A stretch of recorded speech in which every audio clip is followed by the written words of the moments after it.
একটা বদ অভ্যাসের কথা আল্লাহ নবী বলছেন, ইয়াকফুরনাল আশিরা, তাদের জাহান্নামে যাবেন। জাহান্নাম থেকে বাঁচার কত সহজ, ইয়াকফুরনাল আশিরা। জাহান্নামে যাওয়ার কারণ আল্লাহ নবী কি বললেন মা বোনদের জন্য?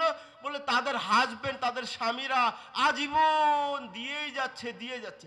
সত্য কথা বলেন তো এই খুলনার লোকেরা, আমরা পুরুষেরা সবচেয়ে ভালো ভালো জিনিস, সুন্দর জিনিস কাদের জন্য কিনি? বউদের জন্য। আপনারা যাতুই যা করেন, মা বললে বলি এমনি, কিন্তু কিনি কার জন্য? বউর জন্যে। তাহলে আমাদের পুরুষদের কাছে সবচেয়ে প্রায়োরিটি, ফার্স্ট প্রায়োরিটি যারা পান, বউরা। মানে যত রকম, একজন রিক্সাওয়ালা শ্রমিক যখন সে ঢাকাতে কাজ করে বাড়িতে যাইতে চায়, সে কিন্তু বোর জন্য একটা কিছু নিতে চায়। আমরা যখন বিদেশে পড়তাম, আসার সময় বোর জন্য একটা স্বর্ণের চেন, একটা আংটি এরম কিনতাম, তাই না? 4 বার আসলে 4টা নিয়ে আসে। মার জন্য আনি 4 বছরে একটা। এটা সবাই, আমার কথা বলছে, সবারই একই অবস্থা। তো সেই বউ কি বলে? দেখেন, আপনার জান দিয়ে আপনার, আমরা এই যে রাত দিন চাকরি করি ইউনিভার্সিটিতে, আবার মাহফিল করি, এই করি সেই করি, আপনারাও ঘন্টার পর ঘন্টা ব্যবসা বাণিজ্য করছেন, সবই তো বউ বাল বাচ্চার জন্য।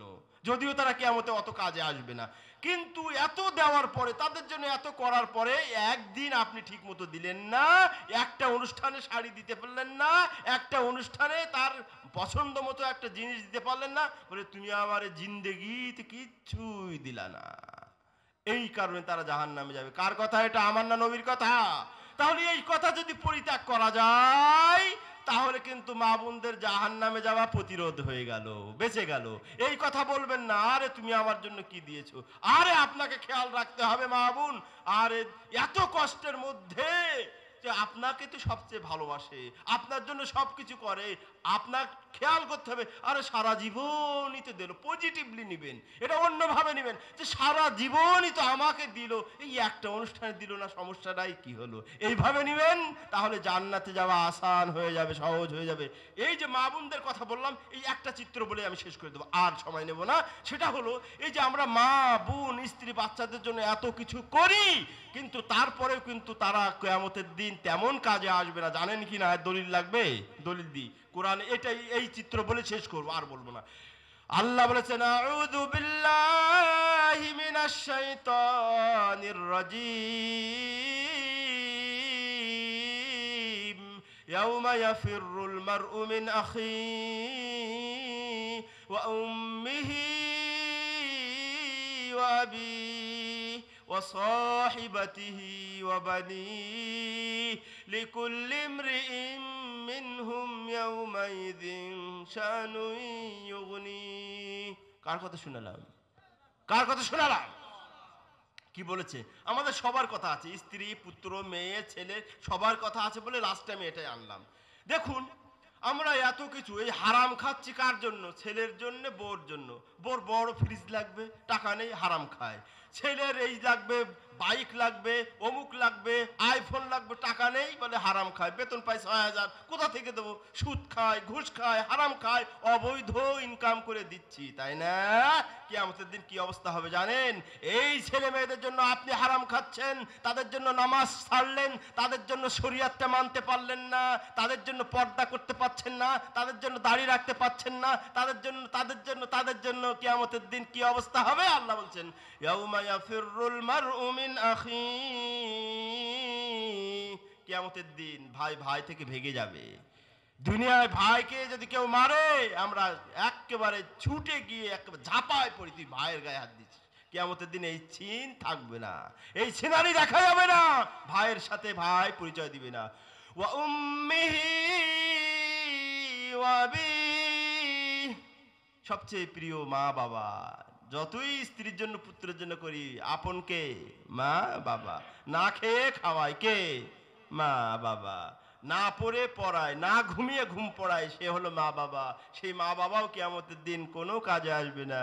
ওয়া সাহিবাতিহি ওয়া বানি, সাহিবা স্ত্রী, যার জন্য এত কিছু করলাম, অবানি সন্তান সন্ততি, এই হারাম, এই অবৈধ, এই যা কিছু করলাম, আল্লাহর অবাধ্য হলাম, রসুলের অবাধ্য হলাম, এই স্ত্রী পুত্রের জন্য, তাদের সুখ শান্তির জন্য, তারাও কিয়ামতের দিন কাজে আসবে না। কি অবস্থা হবে? আল্লাহ বলছেন, লিকুল্লি ইমরিইন মিনহুম ইয়াউমাইযিন শানুন ইউগনি। সবাই বলবে ইয়া নফসি ইয়া নফসি ইয়া নফসি, চাচা আপনজান বাসা। শুধুমাত্র আমার নবী বলবে ইয়া উম্মতি ইয়া উম্মতি ইয়া উম্মতি। তাহলে এখান থেকে দুটো জিনিস স্পষ্ট হয়। এই দুটো জিনিস বলেই আজকের আলোচনা শেষ করব। প্রথমত, যে স্ত্রী পুত্র মা বাবার জন্য অবৈধ হারাম কামানো যাবে না, কারণ তারা কিয়ামতের দিন আপনার জবাব দিবে না, আপনার আযাব থেকে তারা ভাগ নিবে না। সবাই বলবে চাচা আপনজান বাঁচা। এই জন্য হিসাব করে চলতে হবে। আর দ্বিতীয় আর একটা জিনিস বোঝাতে চাইছি বা প্রতীয়মান হচ্ছে, সেটা হচ্ছে কিয়ামতের দিন আমার নবী, আপনার নবী, দয়াল নবী বাদ দিয়ে অন্যান্য নবীরা সবাই বলবে ইয়া নফসি ইয়া নফসি। তাহলে পীরেরা তো জাহাজ ভরে ভরে আমাদেরকে নিয়ে জান্নাতে নিয়ে যাইতে পারবে নাকি? পারবে না? ওই যে ওয়াজে শুনেন, যে ভিডিও ক্লিপ শুনেন না, আরে ইন্দাদুল্লাহ মহাজির মক্কি টান দিয়ে দিয়ে বলে না নাকি, বলেন নাকি জাহাজ ভরে ভরে, মনে করছেন বরিশালের ময়দান, মনে করছে কিয়ামতের মাঠ বরিশালের ময়দান, জাহাজ ভরে ভরে নাকি সব মুরিদদের পার করবে। আল্লাহর নবী বাদে অন্যান্য সকল নবী রাসূলরা বলবে, সবাই ওলি গাউস কুতুব ইমাম মুস্তাহিদ সবাই বলবে ইয়া নফসি ইয়া নফসি। আর এরা বলছে মুরিদরা জাহাজ ভরে ভরে নিয়ে যাবে। পারবে?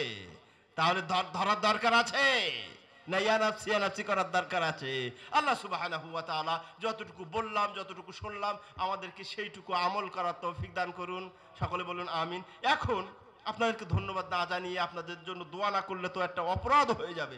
আমি ধন্যবাদ জানাচ্ছি দারুস সুন্নাহ সালাফিয়া মাদ্রাসা লিল্লাহ বোর্ডিং এর এই যে কর্তৃপক্ষ, সোহাইব ভাই, আমাদের খালিদ, সব আরো যারা দায়িত্বে আছেন, তাদেরকে ধন্যবাদ জানাচ্ছি যে তারা এত সুন্দর আজকের দিনে এই একটা বাজে যেখানে অনুষ্ঠান হচ্ছে সেখানে সুন্দর একটি কোরআন সুন্নাহর আলোচনার অনুষ্ঠান করেছেন। আল্লাহ তাদের যাজায় খায়ের দান করুন, বলেন আমিন।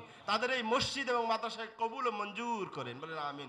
আপনারা সার্বিক সহযোগিতা দিয়ে আছেন আমরা জানি, আবারও বলছি, আরো বেশি বেশি সাহায্য সহযোগিতা দিয়ে মাদ্রাসার সাথে মসজিদের সাথে লেগে থাকবেন তো ইনশাআল্লাহ? সাহায্য সহযোগিতা করবেন তো ইনশাআল্লাহ? আল্লাহ এই অনুষ্ঠান যারা করেছেন, এই এতক্ষণ যারা ধৈর্য ধরে শুনেছেন, যে সকল মা বোনেরা, যুবকেরা, পুরুষেরা, তরুণীরা, যুবকেরা যারাই শুনেছে, আল্লাহ তাদের জীবনের ছোট গুনাহ, বড় গুনাহ, ইচ্ছাকৃত অনিচ্ছাকৃত, জানা অজানা সকল গুনাহ খাতাকে মাফ করে দাও আল্লাহ। আল্লাহ তুমি আমাদের রুজিতে, রুটিতে, ব্যবসায় বাণিজ্যে বরকত